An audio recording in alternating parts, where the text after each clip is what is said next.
Ake sengibingelele wehlobo zami, ake sengibingelele bomanqadi yabhuza sembelebeleni. Onhliziyo emhlophe ehlanza inhliziyo zamanye amadoda kusasa uyena ungwane. Umlapho wendabuko ngila phansi kwamhlabuyalingana bakuthi lapho ngenzela khona lezi imanga la nginikela abantu khona lento la kwenzeka khona lezi imanga lesoba ukuthi nawe ungaba ngomunye ongasizakala bakwethu. Nginembuzo engihlangabezana nayo kuma social networks ami, nginembuzo engihlangabezana nayo mangihamba la mgaqweni kuthiwa mkhulu mina uma kuthiwa nginenkinga umkhwenyana wami uyangihlukumeza ekhaya, umkhwenyana wami asakuthola ukuphumula ekhaya, sixabana namhlanje siyalungisa kusasa, alipheli iviki singakaxabani, efonini masikhuluma asiyiphethe kahle indaba yethu.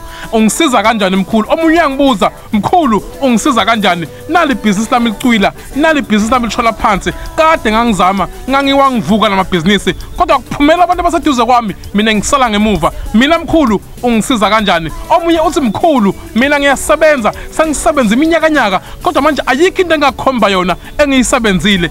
Kunini mkhulu ngizama, kunini ngiwangivuka ngithi ngenzela umcebo weingane zami, ngithi ngenzela amafa eingane zami kodwa ngiyabona ukuthi iminyaka seyiyahamba. Angaba ayikho into eyisithwalo onganginika yona, ayikho into emnandi noma ephathekayo onganginika yona engakwazi ukuthi ngiphilise kangcono kulo msebenzi engwenzayo. Abanye bayangibuza bathi mkhulu sengisokole kakhulu, ngiyasebenza sengisokole kakhulu, imali angiyiboni, kanti ishonaphi imali yami mkhulu? Wenze njani ngemali yami? Abanye bathi mkhulu mina abantu abahlali kimi, makufika lona uhamba lona, makufika lona uhamba, abafuna ukuhlala lama bantu, ngixabana ngize ngixabana nje nomndeni wami. Kanti kwenzakaleni ngami? Ngifaka ama CV ami abangithatha emsebenzini, kanti kwenzakaleni ngami mkhulu? Awukungisize. Abanye abaningi abangibuzayo bakwethu bathi mkhulu kanti wena wenza ngani, waphumela kanjani wena? Nami ngiyinyanga, nami ngiyalapha kodwa ayenzeki lento kimi, ayiphili lento kimi. Abantu abaningi bayangibalekela, abantu abaningi bathi ngidla imali zabo, kanti mkhulu wena usebenza kanjani?